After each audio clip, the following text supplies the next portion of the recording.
they named it Sandia, which of course in German means a whale's vagina. No, there's no way that's correct. I'm sorry, I was trying to impress you. I don't know what it means. I'll be honest, I don't think anyone knows what it means anymore. Scholars maintain that the translation is lost. Doesn't it mean Saint Diego? No. No, that's what it means. Yeah. Well, agree to disagree. It's Matty and Patty, coast to coast from Brooklyn. This is Pat McMenamin to San Francisco. It's Matt Youngner. Say hello, Matty. Hey, Patty. How you doing, buddy? Hey, I'm good. Who gives a shit? That's it's a comfortable place to come to, isn't it? The Browns are terrible. What's fucking new? Welcome to the Cleveland Sports Hour with Matty and Patty, two self-aware but unapologetic homers who spend far too much time watching, reading, and thinking about the Browns, Tribe, and Cavs. So if you like the informed, intelligent Cleveland fans' perspective, you've come to the right place. A whale's vagina. That sums it up nicely, doesn't it? That sums it up nicely, and it dovetails nicely. It dovetails whale's tails nicely into see what I did there? Into San Diego, which I'm sorry, every time someone says San Diego to me, I just want to say San Diego. Oh yeah. That's just classic. Just to be fair, you are comparing the Brown season to a whale's vagina, correct? Yes, I am. A giant open sieve. That is an insult to whales. This is true. I'm sorry, whales. You're the largest vagina on the planet.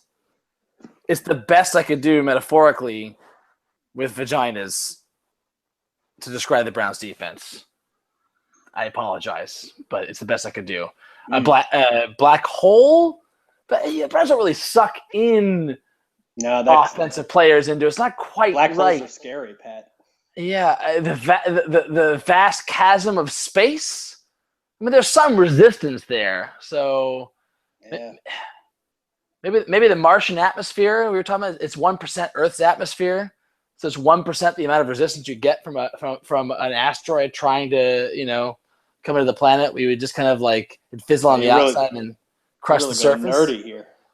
Hey, paternity leave. I've been reading The Martian. I'm getting nerded out here. So the Browns suck. Not taking care of your young child. Not at all. Just reading science fiction. Just reading science fiction, dumping that child on my wife, who is sleeping with it. God knows what's happening right now. She might need me, and I'm not there to help. I'm focusing on the important things in life, Matty, which is the Matty and Patty podcast. That's correct. First things first.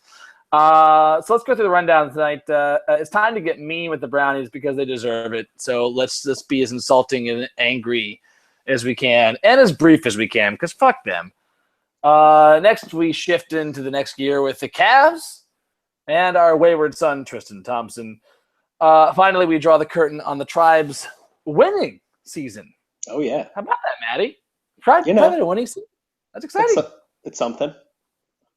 Yeah, so it's a thing. It's a thing that's not negative. That's right. Not entirely negative. All right, Matty. Start off with your opening thoughts on the Browns. So I don't know that I can even get upset anymore. it's like being upset at Solomon for not being able to walk and talk at 2-3 weeks old. He's a baby. Honestly, this is a terrible team.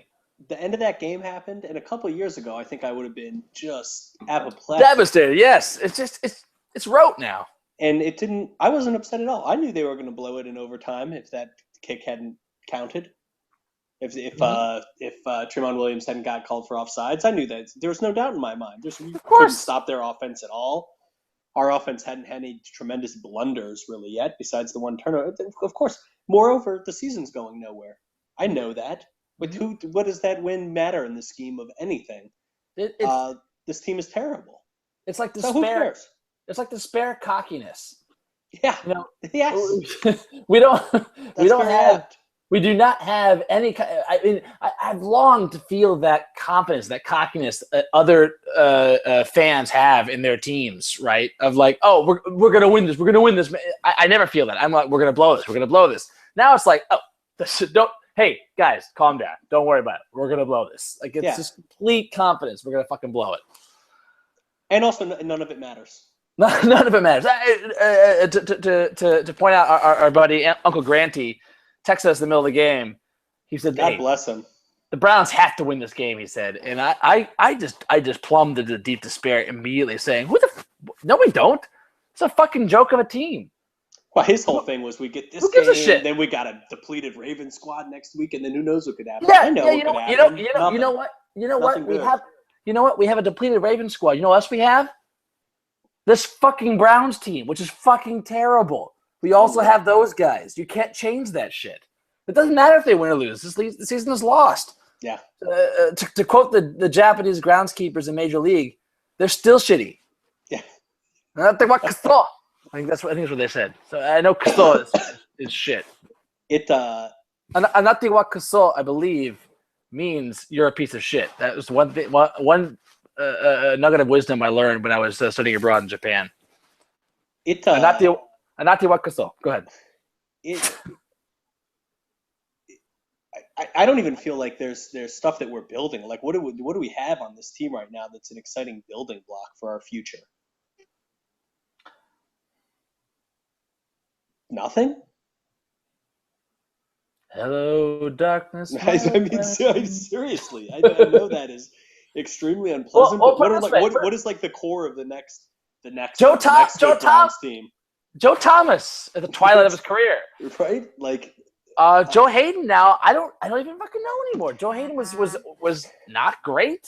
Early on? Did you see the stuff today that Pettin said? I think it was today. Yes. Maybe it came out that he basically just sort of opted out right before the game started. Decided he couldn't go with a broken finger, which doesn't seem like a very big deal for a cornerback.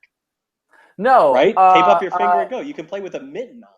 If they threw the line was that Pettin threw him under the bus. But I just saw this headline from Mary Kay Cabot saying NFL looking into Joe Hayden sitting versus Chargers despite being probable.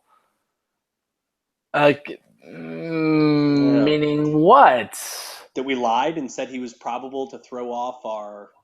I don't know exactly how the injury report rules work, but if you say somebody's probable and sit them, then it's like, you know, we knew he wasn't going to play, and so we made it seem like he was going to play, so it changed their game plan. Yeah. To me, that's the most charitable explanation I can think of, because otherwise, you know, Pettin's throwing Hayden under the bus, or Hayden's being a goddamn pussy. Yeah. There's no good answers here. Well, to me, the good answer is the Browns are being cute and trying to cheat like the Patriots. You know, the Patriots do it the other way, though. They list all their guys as not likely to play, and then they end up playing, right? Like, wasn't that the joke that Tom Brady was listed as questionable for like 50 straight games or something like that? Right. That and breaking into clubhouses and stealing playbooks. Oh, and on rampant a routine cheating. basis. Yeah, and rampant cheating. It's my favorite thing to talk to Patriots fans about their team. This is scorched earth. I think this is as dark as I felt as a Browns fan, because now I'm just in a place of I don't think I care, Pat. Well, Maddie, you've learned an important lesson. The Browns tried their hardest and got their hopes up, got your hopes up, and they failed. The thing to learn is never try. That's right. And never hope. It's funny. I've been at this nadir several times with Mangini's Browns, and then there was that game against the Steelers where they kind of like got my hopes up again. Remember that? Mm-hmm. I think Travis Benjamin. No, it was not Travis Benjamin. It was Josh Cribbs had that great punt return, that rain-soaked game where we finally beat the fat rapist. Yeah. And then with the next regime, there was like that moment of hope. And the next regime, there was that moment of hope. And it just fuck it. I fucking hate these guys so goddamn much. It's just. So does the offense make you feel okay in this game, Pat? I mean, some of the parts did, I guess. I think it's even worse to me because I would love if our quarterback situation was just terrible, and I'd be like, "Well, the quarterback situation was terrible. What do you think was going to happen? You know, this is what we get for going into a year and spending all this money on Josh McCown and not having anything that could work." That's not the problem, actually. The problem is everything that we invested money and alleged expertise in. Yeah, I don't know. That's devastating to me. We scored more than enough points to win that game. Yeah, no, true. Here's the problem: is that the Chargers don't have a good defense. They aren't that good. The second problem is a overarching cloud of doom. You know, like a dust cloud that doesn't settle and just suffocates you to death, but is like I don't know, light at the end of the tunnel. Is that I'm starting to think Flip is a fucking terrible coach, and his entire coaching staff is actually a bunch of fucking morons. Watching Flip call plays, they were. You're calling him Flip now, by the way. That's I guess that's what people call him. DeFilippo. I have a problem. I've been saying DeFilippo.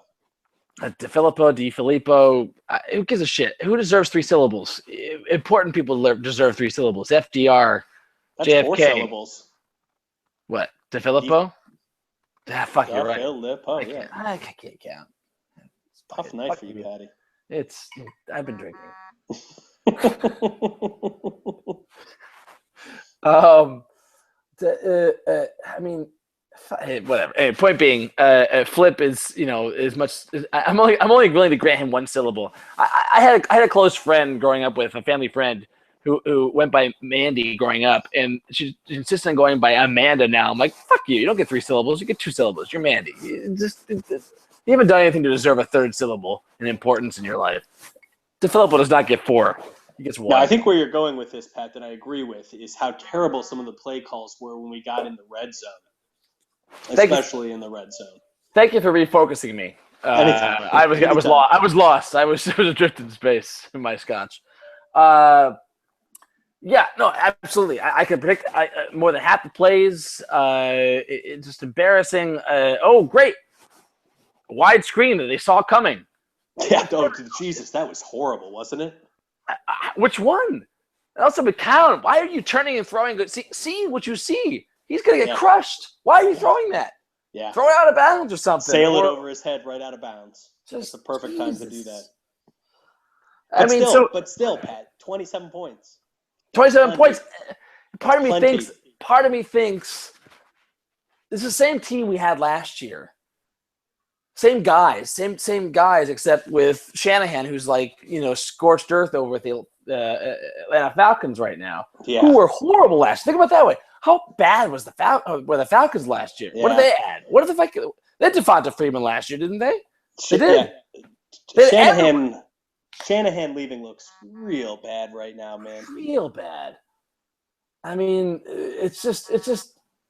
As I forget who's pointing this out. I just started following a new malcontent on Twitter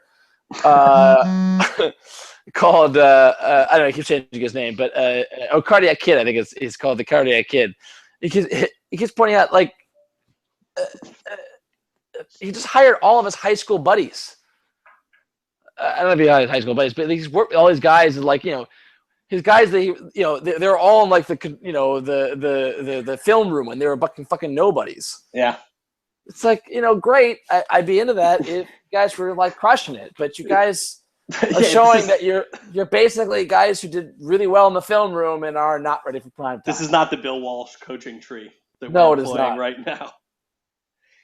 It is as bad as it gets right now, man. Honestly, any hope out of that game. So listen, I think there was a little hope from that offense. I think our wide receivers, outside one who you're going to shit on in a minute, Pat, have been fairly competent, right? I didn't see a ton of drops in that game. I was okay with that. McCown has been serviceable, which is what we needed from him. The running game got going a little bit in that one. Duke Johnson looks like he's got a little something in him. Absolutely. No, Duke Johnson looked great. Crow looked good. Gary Barnidge, which I still can't believe that's his name and not Barnridge, but Barnidge. Barnidge had some great plays. He might not just be a body out there. He's pretty good. Great catch down there at the end. That offense, again. Gary Barnidge crushed my fantasy week. Yeah. That last minute touchdown. More than enough. That defense, Pat, is an abomination. It is so bad. How many times who wrote that? I think Terry Pluto's actually been doing some good work shitting on the Browns lately. I guess it's good for everybody. Yeah. Talked about how Pettin said that we didn't get a lot of pressure. They're down their 3 starting offensive linemen. We didn't get a whole lot of pressure. I think we had 2 sacks in the game. He said, well, Rivers is very tough to sack. I think he'd been sacked 8 times the last week. Yeah. Very little pressure. Our linebackers look terrible to me. Absolutely terrible. And our secondary, man. They're down. Pat, how many of the guys aren't good. 3 wide receivers for the Chargers did they lose during that game? I don't even fucking know. They lost 2 of their top 3 wide receivers, Patty. Floyd was out. Some other guy, I don't know who his name is. Keenan Allen played. I only know because he was on my fantasy team. Stevie Johnson and Floyd. Stevie Johnson went out. You're right. Yeah, they both went out. I loved watching Danny Woodhead roll all over us. Just destroy us. Dear God, that's infuriating. Hey, Maddie, Pettin said he's a matchup nightmare. Yes, a matchup nightmare. Danny Woodhead's a matchup nightmare? Come on. For a fucking high school team, Jesus Christ. That's what this is. He's a fucking high school coach. Yeah, that's laughable. Oh, Jesus. Well, Maddie, at least without the Dolphins. Oh, go ahead. Before you go to that, I have one other thing that was okay, which was I think Pierre Desir did a nice job as our sort of the number 1 cornerback functionally. I think he was on Keenan Allen a lot. Rivers beat him on a couple nice passes, but there was good coverage there. He looked playable to me. That's a little something. That's something. Look at Justin Gilbert looked pretty good returning kickoffs. Look at you. It's like your entire house burned down around you, and there's a branch leaning over your head as the rain comes down, saying, "Hey, there's some cover from the rain here." Pat, when you know that all is lost, it's easy to start finding little moments. I guess. Pierre Desir, I'd be excited about him on a good team. Yeah, you're right. He's our second best cornerback. That's depressing. Dear Lord. I mean, it's a good draft pick. Hey, Ray Farmer, welcome back. Good job. Yeah, thank God. Good. Actually, Pat, I don't know why good there. All is lost. Ray Farmer's back this week. He's back. WFNY, waiting for next year, has a great series of posts, a weekly post of Ray Farmer on suspension.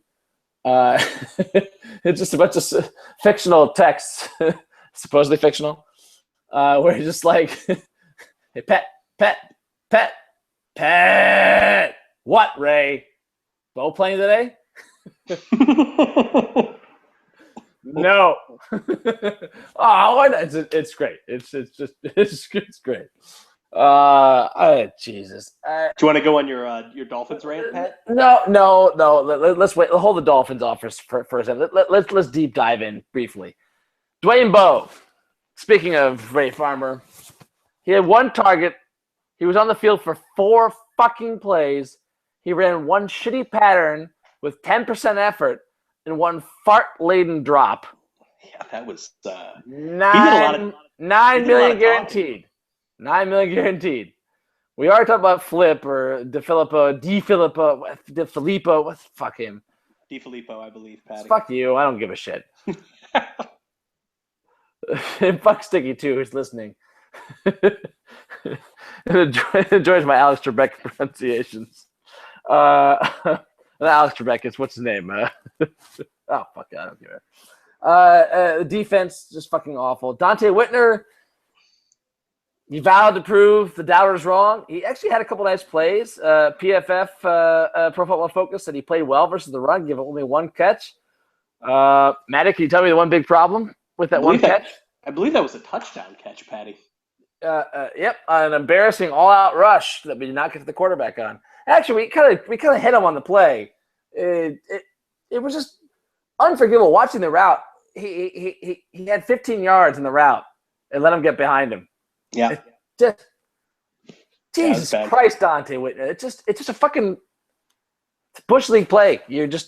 That's just fuck. I can't get mad. Justin Gilbert played, Matty. I said he looked really good on those kickoff returns. He got one good return. He looked real professional on those, hey, that was out the back, guys. Out the back. He said that with authority. That was good. I think he had a nice tackle on special teams on a kickoff. Yep, exactly. 25. Nice tackle, 25 yards down the field in the broken run play. He gave up a 10-yard pass. It's not bad. Did you see Tony Grossi during the game was tweeting? I can't tell if he was trolling or not with this, or if he was serious. But was talking about how good Gilbert looked with the ball in his hands, and it's like, it almost makes me want to try him on offense. I still don't know if he was serious or not about that. Yes, definitely. Matty, I think my favorite part about our podcast tonight with your phone and my phone is that I can hear text coming in from Stiggy to your phone before it comes into me. And Stiggy's not telling me I sound like Bill O'Reilly with all these fuck it's. Does Bill O'Reilly say fuck it a lot? No, just in that one clip. Oh, fuck it. We'll do it live. That one. What's funny is I used to work down the hall from him when I was at Fox Business, and I for like at least first 2 years of working at HuffPost, I was constantly nervous when anyone would do the "fuck it, we'll do it live" bit, because it was just working there for 2 years. I'd be like, "Hey, dude, you were the right bear was going to be wandering down the hall." Oh, Jesus! He walked down the hall once when we were all sitting around in the office drinking, and it was like a moment of like, "This okay?" He saw us, looked at us, and just walked away because we were a bunch of Stossels guys, libertarian. Those libertarians, who cares? Libertarian fuckers, he's just like, yeah. Screwing around watching the world burn. Nothing happened. We just didn't want to lose our jobs at the time. But do you have anything to say about the Johnny Manziel report, TMZ? I mean, I find it flattering that TMZ pays attention to the Browns to make up shit. Or if they're not paying. I think it's weird that Manziel is still enough of a character to be on TMZ. Yeah, it's or the Browns. Strange? It's not the Browns. It's just Manziel. Nobody cares if whatever team he was on, they would be reporting on him. I think that's weird. The Browns too, and I thought the offensive. I mean, Joe Thomas. God damn it, I love him, and I'm just so mad that his career is being wasted on this fucking town. It's very depressing. I take it back. Sorry, not this town, this team. The team. I meant this team. Easy, Patty. Jesus. It's just the thing is, I feel sports so closely that it makes me feel bad about my city. That's how I feel about the Browns. It just pisses me so. Well, that and also just I hate how much the Browns suck so fucking bad. They still show and the fans still show up, and no one shows up for the Indians when they're good or decent, at least respectable and worth watching. I mean, God, for God's sakes, the end of the season was embarrassing. There maybe were double-digit people for some of the last couple of games in the Indian season. There's more than double-digit people. I mean, it was in a completely empty stadium. There's more than 100 people there. It was not 200. Put it that way. All right. I won't argue this with you, Pat. I've got a thought for as this season progresses, because these games I think are going to get harder and harder to do. Do you think our Uncle Granty is still optimistic about the Browns? Because he tends to be a voice of a moderating influence on us here. We say the season's falling apart. I don't think so. I think if they pull this out, he would feel optimistic. Now I feel like he thinks, now it's all moral victories. They'll have moral victories, but who gives a shit? I think now he's in our camp in terms of everything from here on out is a moral victory, and who gives a shit about moral victories?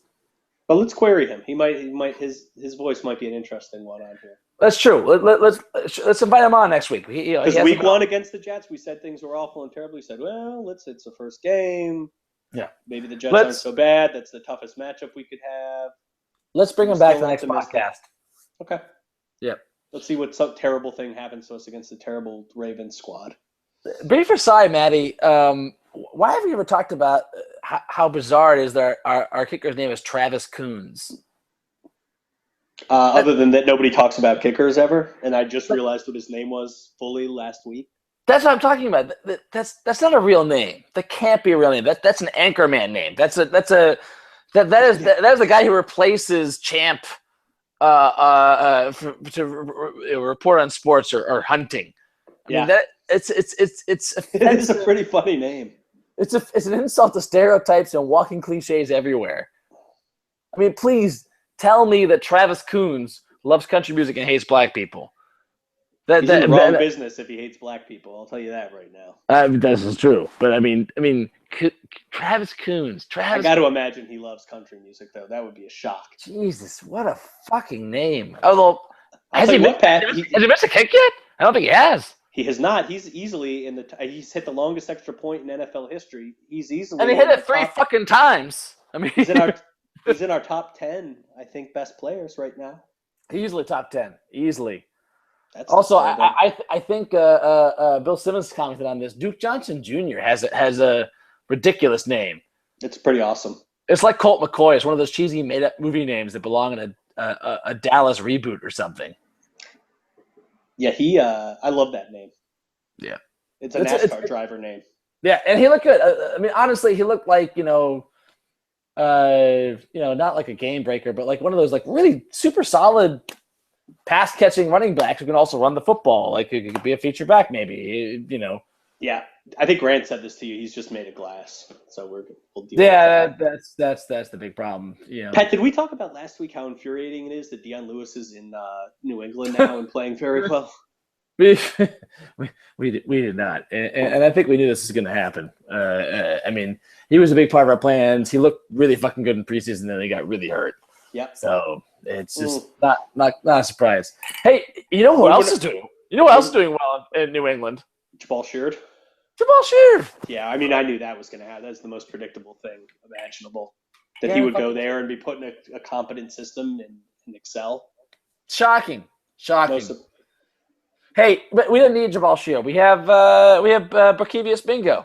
He's right rushing the quarterback. It's too bad he hasn't played at all this year, right? Because he hasn't played this year, right? But it only feels that way, Pat. Wait, I'm sorry. Wait, you're saying he's been playing this year? Quite a lot. No. No.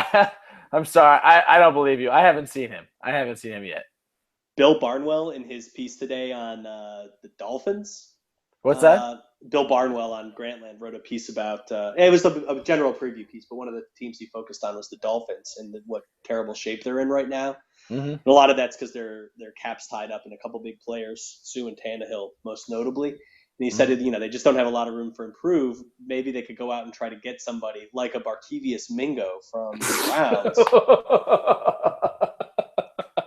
Like a player that doesn't have a lot of value, that maybe they feel like they could resuscitate a career or something out of. Hey, come on. It just made me hope that we could get a draft pick out of him. Ray. Pick up the phone. Get on that phone.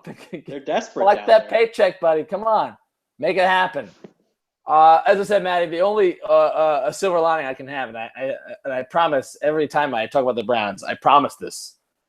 In the morass of negativity that will come with every Browns game, Maddie and Patty listeners, I promise you, I will bring a silver lining. My silver lining tonight is that at least we are not the fucking Dolphins. Wow, they are fucked up. Things got weird there. Things got real fast. I mean, people were talking about Ryan Tannehill, at least certainly in our draft. Who drafted Ryan Tannehill in our draft? Our fantasy draft. Do you remember? I can't remember. I don't remember. Somebody was real happy about it, though. Oh, God. People were super high on Tannehill. Oh, that's a sneak up. He's going to be fucking huge this year. I'm sorry. I mean, I've watched football. He doesn't look like a good quarterback. I don't understand the fascination, one. But two. Talk about this is great. I love what you're about to talk about. But you're going to say what's happening in practice there. Oh, Jesus. I mean, but two. I mean, first of all, yes, they went to London again. Like, for some reason, the Dolphins always go because, no one wants to go to London to play their home game. They got lit up, and they're terrible. But the worst thing is that Tannehill's not just getting lit up by NFL starters. apparently Ryan Tannehill is being lit up by the practice squad, by his own practice squad. His practice squad is picking him off left and right. It's gotten to the point where he starts taunting the practice squad players by saying, yeah, enjoy your practice squad paychecks, fuckers. Enjoy your practice squad victory. That's not a starting okay. quarterback who might be the crown jewel in one of our friends' fantasy rosters. Brendan has him. That's what he. Who? Really? Brendan. That's what. Brendan drafted him. Thank you, Verstig. Verstig. I don't call him Verstig. I intentionally mispronounced his name. Verstig. Sure, intentionally. Verstig. Yes, intentionally. It was on purpose. That is some mean stuff for a quarterback who's making has $100 million contract to be talking about the practice squad players. That would not endear an individual, I would not think, to his teammates. I would not think that. Jesus Christ. I did not know they were such a disaster. So you'd rather have what the Browns have right now than the Dolphins? I mean, I guess. Did you see the thing that... It's like choosing between a hard piece of shit and a soft piece of shit. What? Did you see the thing Simmons tweeted about how the Dolphins owner, whose name I'm going to forget right now, is a big Michigan booster and was hugely influential in guiding Harbaugh to University of Michigan to coach? It was like, if you're a Dolphins fan, how mad does that have to make you? But that's how your owner exerted his energy rather than hiring him to come to coach the team. That is some stuff that would happen to the Browns. Yeah, that's true. Although I'm not entirely sold on Harbaugh as a long-term good coach, but I mean, he definitely had some good success with the Niners, but he's a fucking lunatic and I hate him. Is that fair? I'd take it. Yeah. I mean, yeah, I would, but yeah, just fucking in a heartbeat. True. All right. On that uplifting note. No. No. All right. Let's just move on to the Cavs and have some slightly positive things to talk about. Yeah, I'm psyched, Patty. They just had their opening scrimmage. Did you watch any of it? The wine and gold scrimmage. I was not able to. No, that was I. I read about it. It didn't look so interesting. The starting squad they rolled out was LeBron, Mo, JR, Mozgov, and James Jones, which is probably likely their opening night lineup, except Kevin Love hopefully flipped in for James Jones. Yeah, if Kevin Love can't make it, yeah. And TT's not signed. Right, and that's a sincere possibility. You want to get right into that, Patty? Let's do it. So he did not. TT did not sign the qualifying offer last week, Patty. Which means that I did not buy his jersey. That was part of that was. I guess I'm letting you go. I mean, yeah, you said that. You were like, "Had you buy his jersey?" You texted me. I was like, "Well, no, he didn't sign the qualifying offer." I did not guarantee he was going to sign a long-term deal. In fact, we talked about that he might do what he's doing right now, which is a reiteration of the Anderson Varejao holdout. But I mean, if I wanted to buy his jersey right now, Maddie, I couldn't. They pulled his jersey from the team store. They pulled all his posters down from the wall. Apparently, it's league regulations. I thought I saw Dave McMenamin tweet out that his jersey was still for sale in the team shop tonight. I saw that too. That it went back up on the team shop, and that it was up in some stores. So I don't know. Who knows? Maybe it's just an oversight. Or maybe they just made a deal and they haven't announced it yet, Maddie. Mm-hmm. Yeah. Maybe. No. Maybe that's it. I mean, other crazy things that happened, if you haven't been following, guys, is LeBron over the weekend tweeted from a wedding that he was at with Tristan Thompson. Whose wedding was that? Do you have any idea? Yeah. Shit. I want to say. I'm gonna do like a momism a patism. I might as well say it by now. But all my mispronunciations. But some guy's named like Brandon Weems, which is not the name because that's obviously a person. But he's a guy that he's a friend of LeBron's and Tristan's and Rich Paul, and he's just near them at the court side. He got married, so both of them were there. He's part of the entourage, basically. Gotcha. So LeBron and Tristan took this picture at the wedding. LeBron, puts on Instagram saying, "Get the deal done." It's not entirely clear who he's saying it to. You think the Cavs miss my brother. Miss my brother, right? Yeah. You'd think that he's pushing the pressure on the Cavs, right? Except that with his comments the next day after practice, he kind of acknowledges that Tristan has absolutely no fucking leverage. He's got none. He's like, he acknowledges there's only 2 teams that can sign him, and they're not going to sign him. So I'm confident something will get done. I love that. He's like, it just shows Portland and Philadelphia. Yeah, I think we're going to go ahead and not lose any sleep at night over that. Yeah. So now he was really clear that he meant both sides, that it's not a one-way negotiation. I think that he handled that fairly. It was weird to me that he said, I hadn't seen him, and it was like when I saw him at that wedding, I was overcome with emotion, and I just really want him back. And I guess I said I was going to stay out of it, but now I'm not. Seeing his sweet face was just too much for me, and I had to do something. That is weird. Oh, it's beautiful. It's not weird, man. It's beautiful. It's human emotion. LeBron makes me laugh in times like that. That is how he rolls. It's filial. It's filial love. He's guided by those things in a moment, and then he sort of forgets about it. Mm-hmm, mm-hmm. They'll throw you under the bus when the time comes. Yeah, I feel like something's gonna get done. They'll do some compromising. It'll happen. I think it's gonna happen. It's not. He's not gonna not sign a contract and sit out the whole year and then do this again. He's just a restricted free agent with us again. If he does, we had to do the whole thing over again. That's not gonna happen. They'll get there.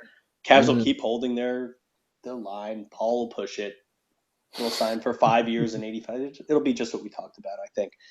I'd rather it get done sooner rather than later, but honestly, it doesn't even matter that much. Tristan's fine. Yeah, no, it'll be good. It'll be good. So what's the end game here? Do you think it's gonna? I mean, how long do we have to wait for this shit? I think another week. I don't think he'll miss games. All right, I feel like I'm with you now with this LeBron shit. It's gonna happen soon, but at the same time, why isn't it happening now? Get him in now. What's the fucking holdup? It's got to just be Paul holding out here, right? I mean, he's in a unique spot where he's got to establish himself as an agent outside of LeBron's aegis or whatever, however you want to think about that. He went, he sort of did this, went right down the line with Eric Bledsoe last year, and it worked. I think this is a different situation with a different type of player that won't work in the same way, but I don't know. What's it really costing anybody at this point? It seems like to me that the Cavs really aren't flexible because, we've talked about this before. 2 years from now is the big problem, right? That's the D-Day. We can't do 2-3 years in a row of being this far over the tax. So because of the repeater penalty, you mean? The repeater penalty makes it untenable for Gilbert. I think he's just going to eat that, by the way. He might, but you at least want to minimize it. And I feel like they're still trying to find a way to be flexible to be able to sign Mozgov next year and still stay kind of close to that cap. They're not going to be close to it. It's not possible. They have to sign. This is the only way for them to acquire players right now, right? The draft is not going to do it for them. They're out a lot of they dealt from that stockpile, and their picks are going to be so low that it's not going to be helpful anyway. They can't afford to sign anybody meaningful outside of exceptions and minimum contracts. So they have to sign people and then look to make trades down the road. So in 2 years, could I see them trading Love or TT, depending on what's going on? Sure. But you got to sign them now to do that. And those contracts will be not albatrosses, God willing, barring an injury or something. For either of those guys over their lifetime, the lifetime of the contract. So they'll do it. That is true. That's true.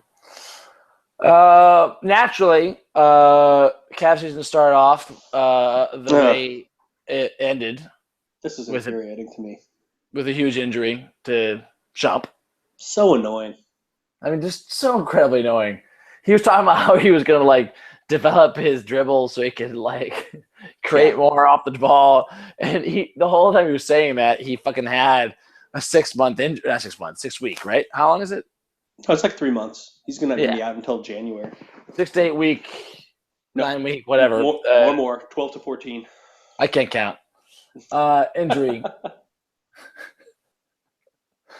It just fuck it. It's the regular season. Who gives a shit? Honestly, we discovered this. It doesn't matter. What matters is being healthy in the playoffs. So No, make it's the annoying. playoffs. It's annoying though. Mostly, it's an annoyance.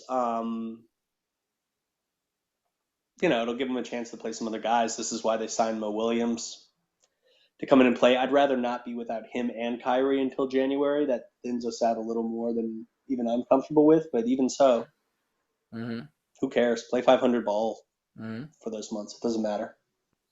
Oh, speaking of which, earlier tonight at the scrimmage, just before the scrimmage, there was a special event for like a half-court shot. Oh, I saw this. If you hit a half-court shot, you win $30,000 for this military family.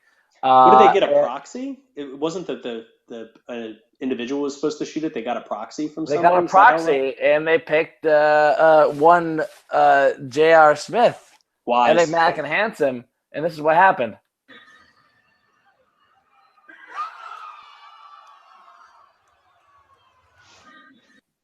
I don't know if you can see that. Are you guys looking? Oh, no, you can't see it. You can see it. This is a podcast, Pat. Jesus. I'm kidding. Come on. Oh, Christ. I can see it. And he does. The best part is he hits that shot, he turns around, and he does the J.R. Smith guitar swipe. Oh, yeah. Double, what do you call it? The windmill. The windmill. The windmill, no, but followed by the bird's eye. What do they call it? The three signal they put up. What's it called? I don't know which one you're talking about. Whatever. Anyway, he does that whole thing. It's great. It's awesome. It's worth watching the clip. He also just his motion on that shot from half court is like me shooting a 15-foot jump. It's a jump shot. It's a jump shot. You know? Me from the college 3-point line, I look different. My jump shot looks completely different. Like I have to heave my body into that. Oh my God, do I love JR. I'm so happy. So happy he's back. Oh, Patty just had it.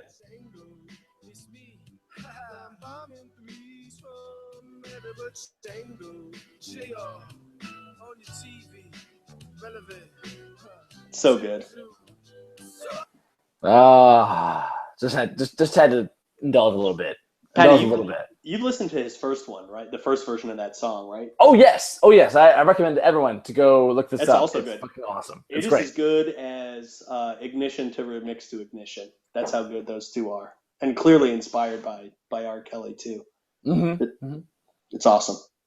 Oh, they're so good. Other notes, Chetty Osman, you may have heard of. Our draft pick from this year. Yes, right? Yes. We have the rights to a Turkish small forward. I learned that his nickname is Jedi. Why is it Jedi? I guess that's... Because he's Chetty? Chetty should be Jedi. Yeah, I guess. Somebody pointed out that the Jedi in Turkish means jet. Oh, really? So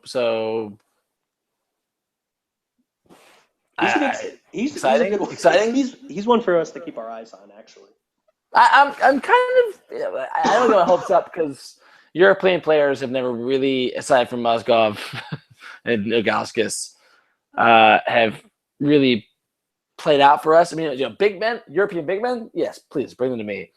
Sasha, have you forgotten about Sasha already? I had higher hopes for Sasha. I mean, look, he did his part. He was part of the lore, but he didn't live up to what we really hoped for him, which is not his fault. Not his fault at all. He Pat, would it make you feel better if I made an argument? My offense is my Turkey defense. Isn't really part of Europe. It's really Asia. Ooh, don't say that in Turkey, dude. This is an Asian. This is not insulting. That's a real thing. It's on the Asian. No, I know Turks won't like it though. So be careful, man. They'll go either way. They don't want to be. I mean, be careful in general because ISIS and shit. But whatever. Well, so let's move on quickly here, Pat. Is this note about Blatt that you have in the rundown accurate? It is. HP basketball. If you guys follow HP basketball, which stands for Hardwood Paroxysm, which Yep. is a really weird name for a blog, but not like to it. be old manish, but he's a noted Blatt hater. I mean, from the first moment the reports came out from last year's training camp, where people were calling his offense genius, he was ripping on it. He clearly hated Blatt from day one. And again, do not blame him. David Blatt is a magnificent asshole. He's just our asshole. Magnificent bastards, I guess the phrase I should use. He's a magnificent bastard. He's just a total dick, seems like, in person. But he picked Blatt as the most likely Coach of the Year winner. Why do you think That's it might it. be? That's interesting. I don't see Blatt as likely at all for a number of reasons. Right? Like usually Coach of the Year goes to a team that overperforms. The Cavs almost it'd be impossible for them to overperform. They'd have to win 70-something games to overperform, and that's not going to happen. They're not going to play LeBron enough to do that. It seems incredibly unlikely to me that he would win Coach of the Year. I agree. Putting him at number one is Just Cavs really, coach fill in the blank seems incredibly unlikely. Right. Then again, Mike Brown, who is pretty universally an unhireable coach right now, but that's because of his future. Yeah, he won Coach of of the Year, but that was the year we took a huge leap, right? I mean, we went from 50 wins to 66 wins, Mm-hmm. and we're the best team in the league. I mean, that team really took a leap. I just don't think it's possible. I don't think the Cavs care enough to take a leap like that in the regular season. They don't care about the regular season enough. And it was also to do that. It was also LeBron and nobody, basically, right? I mean, it was a pretty bare roster he took, and they became a really great defensive team, right? Yeah.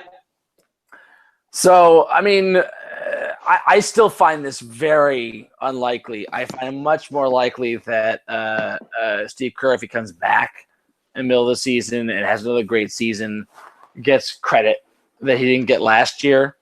Because what's his name? Budenholzer got it the year before. Yeah, I mean, if I'm looking at I think you'd look at Alvin Gentry taking over in New Orleans with a team that's probably ready to make a jump. I think they're for sure a decent candidate. Quinn Snyder in Utah. I think Utah's big likely time to make a jump. Jason Kidd in Milwaukee maybe this year who can make it. I think those are much more likely. Vogel, the Pacers coach, if they have a great year, coming out of nowhere, but like coming from the cellar again, right? Yeah. They could pull it off. I find that much more likely. Yeah. Something I do want to keep an eye on this year, Pat, is I don't know, at the end of the playoffs, I think it was Chris Sheridan had a lot of tweets about Mr. Blatt not being our coach anymore this year, and that he was still riding the Ty Lue's going to take over bandwagon. Let's just keep an eye on that as the season progresses. I don't want that to be lost to the when was the Twitter last time? void. When was the last time he made that tweet seriously? I think in like the beginning of July, end of June. I'll look it up. After the season was over. Yeah, after the championship for sure. I mean, we could dismiss him at our peril because he was the first guy to break LeBron coming to Cleveland story. So yeah, although I read somebody hypothesize that he had started his own thing recently, his Sheridan Hoops site. He did, yeah. And that it was just that he just made the ultimate bet. That he didn't have inside information, and that he was just like, I got to get something going here, so I'm going to go early on this and just hope to God that I'm right. Just like bet his rep, just went for it. Judging based on the content that comes out of that site. No, I mean, all offense to Chris Sheridan. Judging based on the content that comes out of that site, I mean, that sounds very plausible. Right? He hasn't been really impressive at all since then. It's been a terrible site. He has done nothing since that happened. What a ballsy move, though. I got to give him sort of have respect for it if that's what he did. Yeah, of course. Ultimate gamble. Do it. I mean, frankly, I still remember you were the one who first broached this like over a year before this happened. Oh yeah, because I have a buddy in Akron who said everybody was starting to buy tickets up again. It was one of those signs, you know. So, Yeah. one last piece of Cavs news, Maddie. Actually, I want to go back to one thing before you go to this last one, which I haven't heard about and I'm very curious of. Did you see that Shump joined Kevin Love as an author? No, on the Players Tribune. Not on the Players Tribune. Much more credit on Bleacher Report. He wrote a piece about his injury and recovery. Check it out. I haven't read it yet, actually. I just saw that he did it. Interesting. Yeah. Fascinating. So this last bit is about yeah, I don't know this one, Patty. Tell me about a player I've been ripping on a little bit, right? In terms of he was part of the bad teams I was referring to earlier that LeBron carried.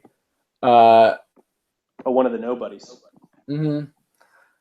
He recently posted a tweet saying, "Well, folks, I will be doing my season shave on Saturday. Been influenced by a certain individual. If you're wondering, I'm talking body hair." Hashtag body hair issues.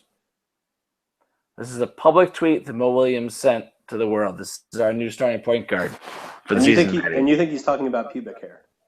That is a speculation that everyone came up with. Apparently, there are people that annually shave their pubic hair because that's the rate of growth, I guess. That seems wrong. But influenced by a certain individual would certainly corroborate that, right? Someone complaining about his effusive pubic hair. I guess that's right. And he said yearly. My yearly? Yearly. Annual. Seasons. Actually, no, seasons. It could be quarterly. It could be quarterly. Or it could be the basketball season. It could be a basketball season. Who knows? He's not been more clear about this. Pat, I think you need to get in and get an answer for us. Don't say get in there. Come on. I don't mean get into his pubic area. I mean, start tweeting at him. Let's get some answers. Well, let's see. Get a Maddie and Patty exclusive for us. When do the Cavs play in Philly? I don't know. I don't have the schedule in front of me. God damn it, Maddie. What are you here for? Hold on, I'll tell Fuck. you. Hold tight, I'll tell you. My benefactor and quasi friend / frenemy, Mark Lamont Hill, has left HuffPost Live. What? For Greener Pastures. What could possibly be greener? Just doing less, basically. No, he's an activist. He's academia ish. An activist. Oh yeah. He's a speaker and all that stuff. He's basically trying to get more time for himself to do these kinds of things and focus on his message and all that stuff.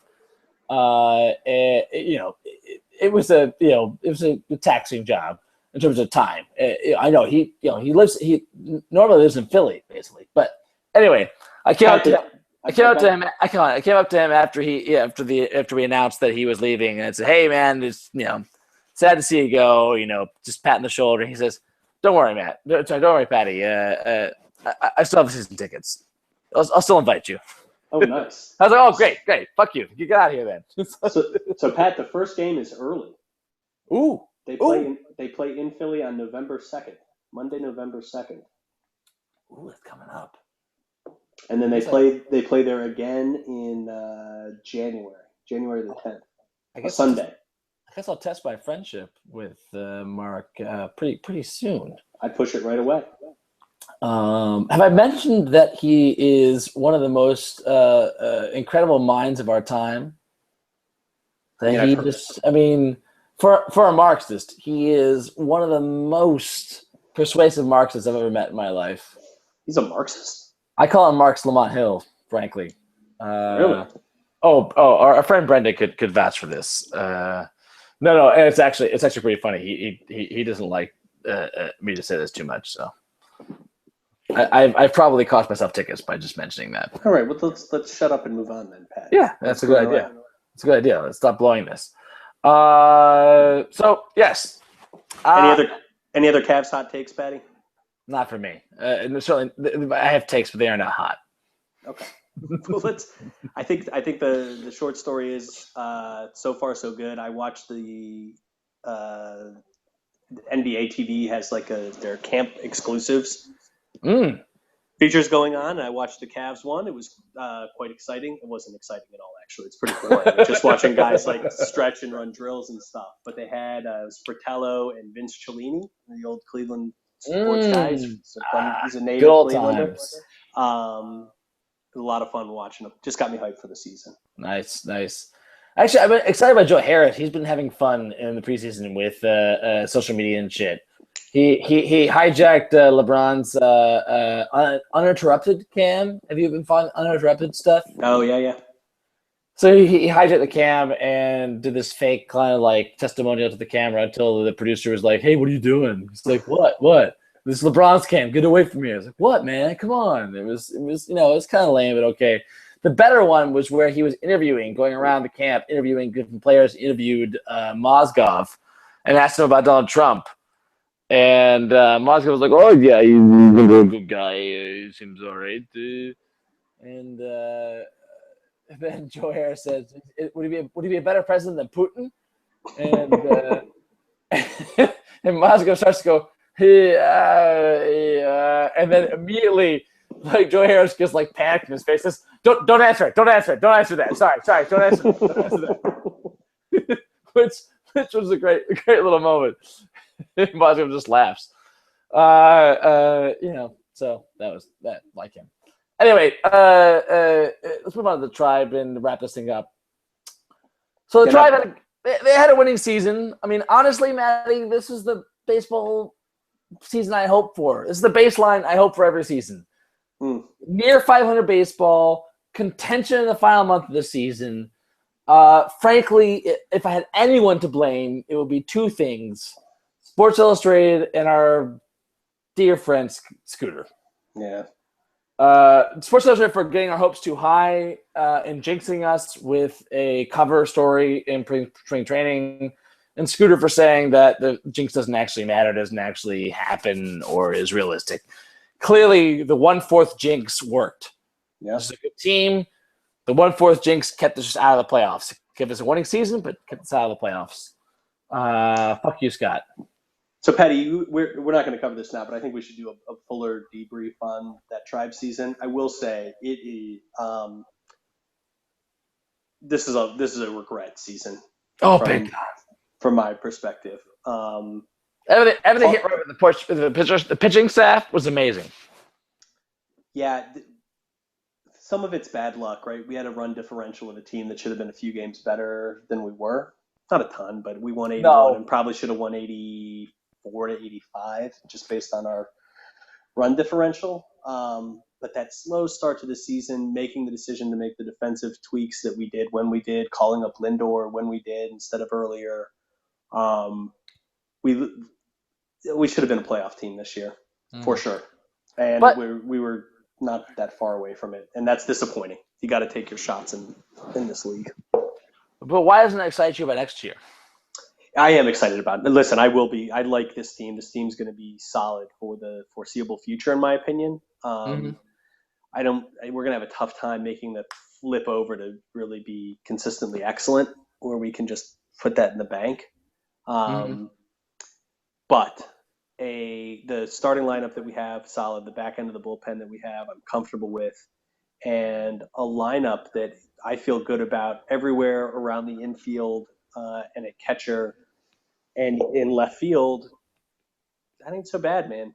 I think we need to start figuring out who's going to play center for us next year. I don't know that Almonte is really a year-long solution, and I don't think the young kids that we have are going to be quite ready. At least not at the beginning of the year. But hold on, you don't think Almonte's a year-long solution? You don't know it? I don't know. He didn't play that bad for us, honestly, man. I mean, it's replacement level, maybe. This is That's a ceiling to me. The ceiling is replacement level. Okay, listen, No. I said I don't think he's the long-term solution there. There's a world in which he opens our break spring training as our starting center fielder. I don't think that's Oh impossible. no. He's gonna. I mean, what other options do we have? You're right. He's gonna start, but I don't want to trade from our strengths in order to pick up hitting. Hitting's really hard to come by these days, especially if you're thinking of what about a our power hitting outfielder. What about our minor leagues? I mean, what do we got coming up? Before you answer that, I will just say I've been reading a lot in Play and Dealer about the idea that we are not going to spend it all in the offseason. This is kind of confirmed. This is it's not going to change. We are not going to spend a lot this offseason. So it's going to happen through. If any changes, it's going to happen through trade or through our minor league system. Mm-hmm. God damn! Please make it the minor league system. Do not trade any of these good pitchers. Please do not. This is the strength of our team. We cannot trade that. But what do we got in our minor league system? You've been following it at all, Maddie? So there are 3 good to very plus outfield prospects that we have. Tyler Naquin, who we talked about last week. Mm-hmm. Clint Frazier, who I think we talked about last week too, maybe, and Brad Zimmer. Mm-hmm. I think all 3 first-round draft picks. Mm-hmm. Naquin was hurt this year. Zimmer was in the fall league and just got hurt. They shut him down for it. I think Naquin's the closest to being ready to go next year, so it's possible he could break camp with them or be up early. Mm-hmm. He's the least, I think, has the lowest ceiling of the 3 of them. But those guys we're going to see in the next couple of years, and I think that's a reason for some hope in our outfield too. Our infield situation is pretty solid right now. Mm-hmm. And there's some hope coming up there. So I think they do something. Listen, even a Chisenhall Rayburn platoon in right field, Brandon left, and then cobble it together in center field. You can make a go of it like that with our starting pitching these days. So I think a lot of reason to be hopeful. I'm optimistic next year. Final verdict on Lindor. I mean, he's fucking awesome. He's the future of this team. But is he gonna win Rookie of the Year?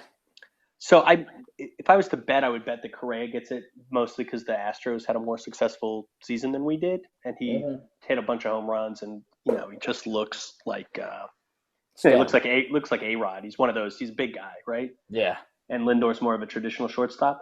Lindor by WAR had a better year. Mm-hmm.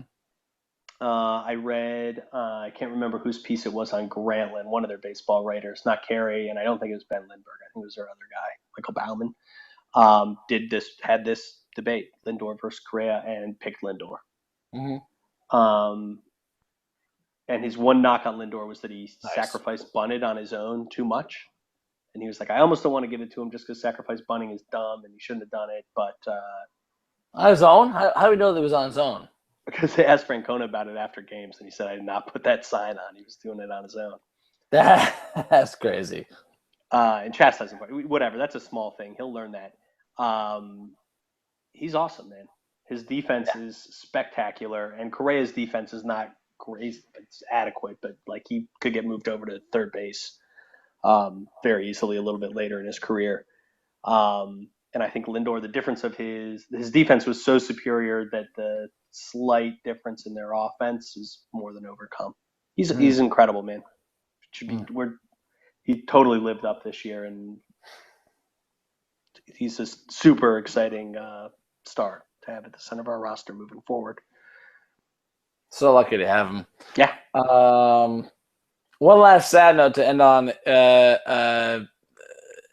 News broke today that CC Sabathia is going to miss the playoffs because he's checking into rehab for alcoholism, which is awkward since I'm drinking alcohol right now. But I feel terrible for him. It's just because he's one of those guys that I really like him. Yeah, I do too. I feel like he did everything right after he left. He thanked the fans when we traded him. contrary to what your brother said, I have never seen him say anything untoward to the city of Cleveland. He may have had snide comments about the Indians and their management, which is like, fine, yeah, have at it. But it's totally shocking and terrible timing, and just I really feel for him. I do too. It's terrible. Wish him nothing but the best. Absolutely, nothing but the best. Hey, CC. I mean, I'm happy he's won. He's got a World Series under his belt, and so he's got that, to hang on. But he's got much bigger problems to deal with right now. Oh boy, I really this is poorly. This is a poor rundown to end on that note. Why I don't know. Did I do that? I think it's sort of appropriate given where we started. It's a very. I guess you start depressed, you end depressed. That's good. That's right, Yeah. Patty. Nice and drunk in my case. But that's more a product of going on the wagon throughout pregnancy to be in solidarity with my wife, and then once she's released from that, and also having no sleep. Pat, just kind of deal with it that way. What's that? I drank heavily with you like a month and a half ago. What are you talking about on the wagon? What are you talking about? Oh, I had my moments off, but I was. The problem is you've been drunk on these podcasts before. These podcasts are my moments to drink, man. Come on, this is the only times I was able to really drink. But and the funny is, I get drunk on the podcast because I was not like consistently drinking. It was like it's just you don't have that stamina. Well, time to build anyway. it back up. Hey, it's football season. It's Brown season, which means I gotta build it up now because it's the only way I'm gonna survive this season. I think that does it, Maddie. Yeah. It's good. It's a good ending point. Amen. Let's end on depression and alcohol. Right. It does in the Cleveland Sports Hour. Are the Browns playing next week, Matt? They play the Ravens. The Ravens, that's right. We talked about this. I mean, but who cares? Does a tree if a tree falls on the forest, no one's here to hear it. Then we give a shit. No. Pat, you're still watching games. Of course, I'm gonna watch the goddamn game, but I'm gonna click back and forth very frequently to my other players in fantasy football. It's gonna get close to 50% next weekend. It's just who gives a shit. Yeah, I hear you, man. Let me end on this note. I am part of the reason that I'm this drunk is that last night I was pretty sure the Browns gave my son colic. Yes. 7:00 was when the time the game ended, right, Matt? Yes, that's correct. 7:00 East Coast time. That's around the time my son started crying. And when did he stop? For more than like 10 minutes. Not until 4:30 in the morning. Ooh. Like I texted you last night. I was like, I think the Browns fucking get my kid colic. Fuck them. He was in my arms. I put him in his Browns gear. Old school sweatshirt that I used to wear when I was a baby his size. I still have that sweatshirt. I am, and like as soon as that game ended, that kid was just fucking pissed. Just pissed. Every 10 minutes, just pissed. I don't blame him. Yeah, not do I. I was pissed too. And I thought for sure they gave him colic, but fortunately he's been sleeping pretty well today, so I think he was just a cold or just being pissed off at the Browns. Frankly, that's probably what it was. Pissed off at the Browns. For your sake, I hope so. Yeah, good company. Be in good company there. Me too. Alrighty. So we'll probably be back next week. Maybe. I can't commit anything. It's just the fucking Browns. Let's see what happens this week, Pat. As the something exciting will happen. If the Browns turn, so does this podcast. There'll be an announcement. But until next time, Maddie. This is Patty and Patty saying, friendship.